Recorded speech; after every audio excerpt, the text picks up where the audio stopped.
Talvez um dos fenômenos mais importantes das últimas décadas e que tem sido pouco explorado e pouco falado não é a globalização, nem os conflitos que já eram previstos, e muito menos os avanços tecnológicos que nós estamos vendo e discutindo sobre eles o tempo todo, senão a transição de milhões ou bilhões de pessoas do estado de pobreza para um estado de relativa fartura.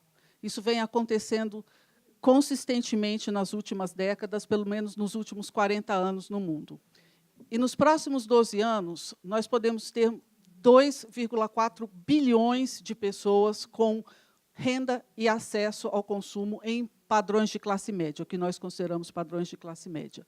O que isso quer dizer? Isso quer dizer que, em 2030, quase 1/3 da população do mundo será de classe média. Se a gente quiser comparar com o que temos hoje, mais ou menos 13% da população do mundo é de classe média, então nós vamos percorrer tudo isso aqui com aumento de renda e de potencial de consumo. Isso vai acontecer praticamente, a grande colaboração para o crescimento da classe média vai se dar nos países emergentes, mas especialmente nos países da Ásia, como Índia e China, é claro.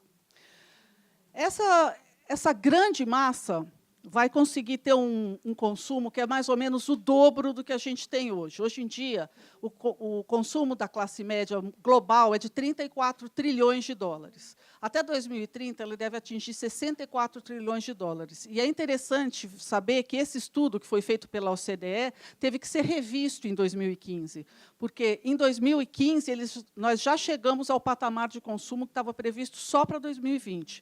Então, a tendência é que, talvez, esses 64 trilhões possam ser maiores ainda quando a gente chegar em 2030. Se pegarmos esses 34 trilhões e conseguirmos que a classe média doe 0,5% da renda dela, nós teremos 319 bilhões de dólares investidos em causas socioambientais. 319 bilhões com um potencial de resolver praticamente todos os problemas que nós enfrentamos nesse momento, se eles forem bem aplicados. Nós estamos falando de R$1 trilhão. Nós estamos falando em termos de valores que são correspondentes a PIBs de alguns países. Pode parecer meio difícil a gente pensar em doar 0,5%, mas, para que vocês tenham um parâmetro, a gente está falando em que essa massa de classe média passe a doar nos níveis em que a Coreia do Sul doa atualmente, ou 1/3 do que os Estados Unidos, que é um país com uma franca cultura, grande cultura de doação, do que a doação da classe média dos Estados Unidos.